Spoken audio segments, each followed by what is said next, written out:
now that I knew who you were, you would have been maybe one of the 2 or 3 strongmen that I knew. Yeah.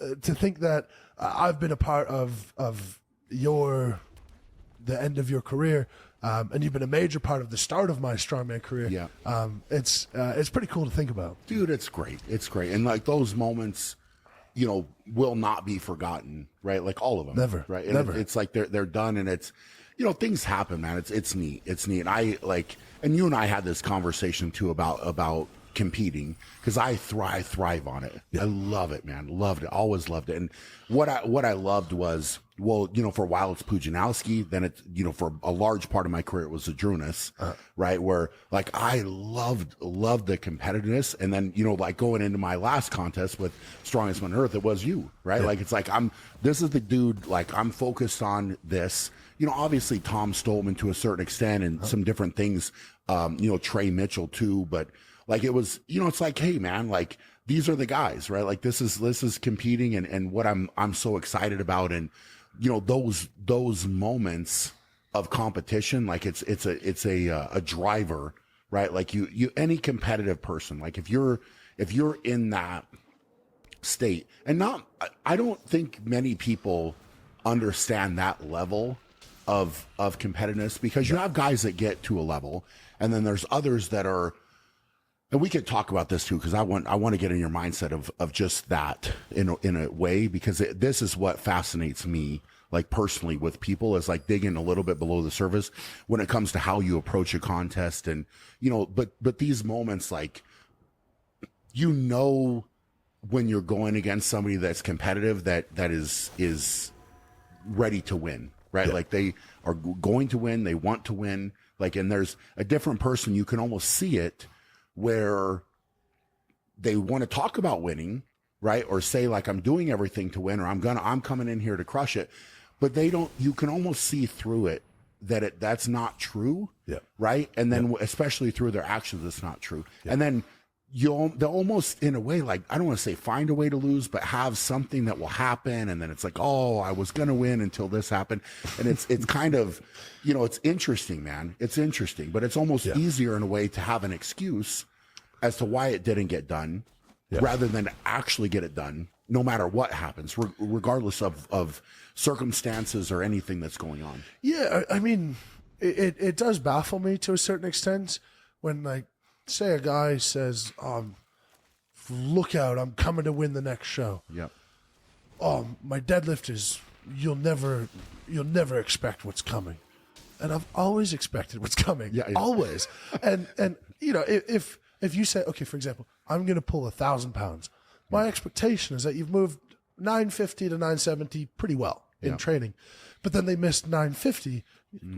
Is the whole thing a lie, or are you? Where is this coming from? What are you talking about? Yeah. And I think that's where maybe sometimes it's trying to talk themselves into it, or something, or just a lack of objectivity, or maybe their coach won't give them the honest truth, or I don't know. But I've gone through enough shows now. Even I don't know if I'm early or late in my career right now. I don't know how long this is going to go for, but I've been through enough shows that you almost can't even listen to when someone says, I'm coming in, I'm ready to win, I'm in great shape, I'm in the best shape of my life, because it's almost never true. Almost the more times you hear someone say, I'm coming to win, the less likely it is that they're coming to win. Yeah. And personally,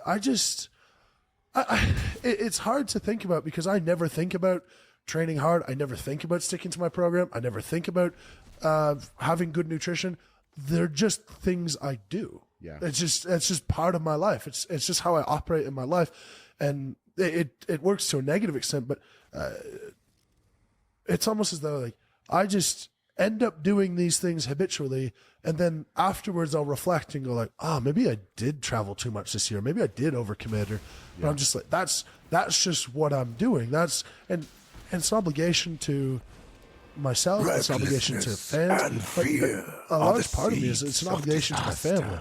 Because strongman is not the best thing you can do for your family. Yeah, it can be a good thing if you do really well. But if you're traveling regularly, if you don't do well in shows, you're not making much money. You're spending a lot of time away from home training. You have to sleep. I have a baby, and people are sometimes a bit flabbergasted that I have to sleep. Ashley gets up during the night, and she doesn't work because she's on maternity leave, so she can theoretically nap during the day, but she doesn't. But if I didn't sleep, I wouldn't be able to train and compete. And if I didn't have all of my ducks in a row and put in every single possible effort I could, it's just a disrespect to the person who shells out money to come watch, and to my family who's and Ashley, who never signed up to be a strong man's wife. I just finished marathon running when she met me. That's wild. And she's just accepted this whole ride. And the least I can do to give back is go, okay, I'm going to take care of every single thing. And will I be at 100% always? No. Yep. But I will never be below 90%. And you never will be, so long as you're putting in reasonable, good efforts and training regularly. Yep. So that's just, it's just such a responsibility to me. Yeah. There's no problem. I love that you're saying that, because that for sure was the way that I thought, right? Like if I'm going to walk out the door and I'm going to go compete, it's not to lose, right? Like I'm not walking out to lose. Okay, something may happen, or the contest may not play out right, for like something could happen, and often it did, right? Like, and it's like, well, I ended up second. Okay. Right. And that was, but it was very, what I would say is for me, it was always a very consistent thing, because that's what I had trained for. That is what I had prepared for.